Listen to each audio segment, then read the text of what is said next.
year 1692, in the stifling atmosphere of the Salem witch trials, young Elizabeth Rain, turning just 16, stumbled upon the haunting intricacies of her lineage that hinted towards a sinister legacy.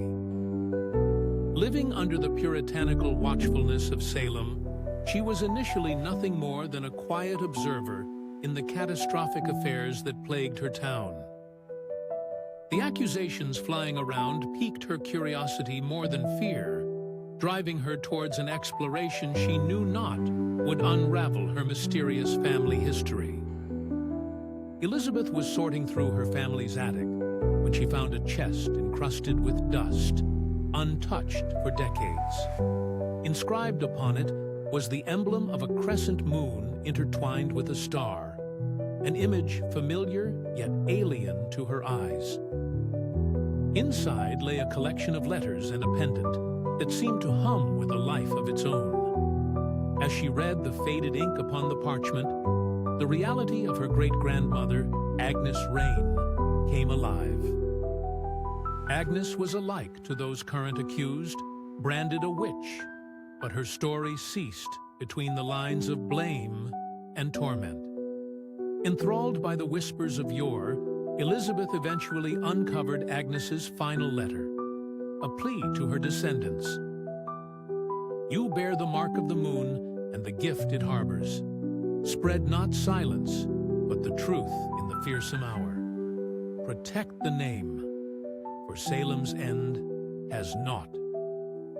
With these words came revelations of Agnes's endowment to her bloodline, an inheritance imbued with the supernatural.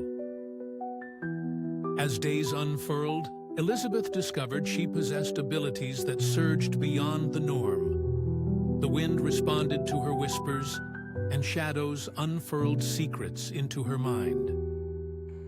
The magical powers, though exhilarating, brought with them an acute sense of dread. For as gifts unrolled within her, the fervent hunt for witches in Salem grew ever more zealous. At crossroads, Elizabeth faced internal turmoil, grappling with her newfound identity amidst the prevailing hysteria. Around her, neighbors once familiar turned phobic, betrayal lingering in each corner. Trusting anyone was but a shadow of her past frivolities, as even among allies, interest swayed like chaff in the wind.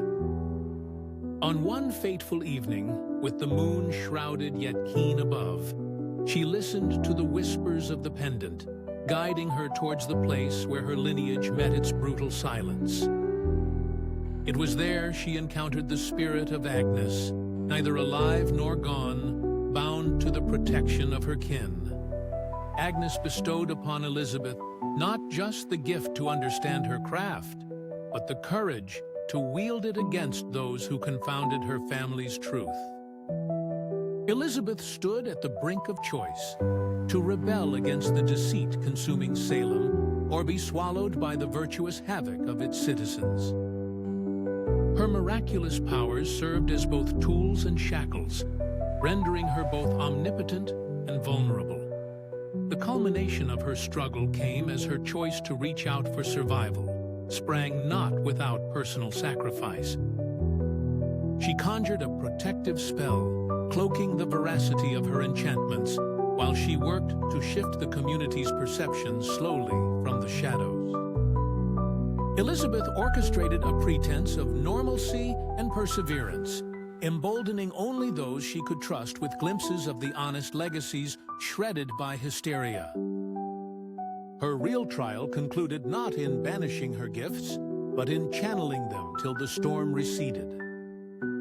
In the tapestry of Salem's epoch rests the clandestine legacy of witches woven through the line of Elizabeth Rain. A saga of survival and magic, manifest of betrayal reclaimed by a truth bare to those who choose to see.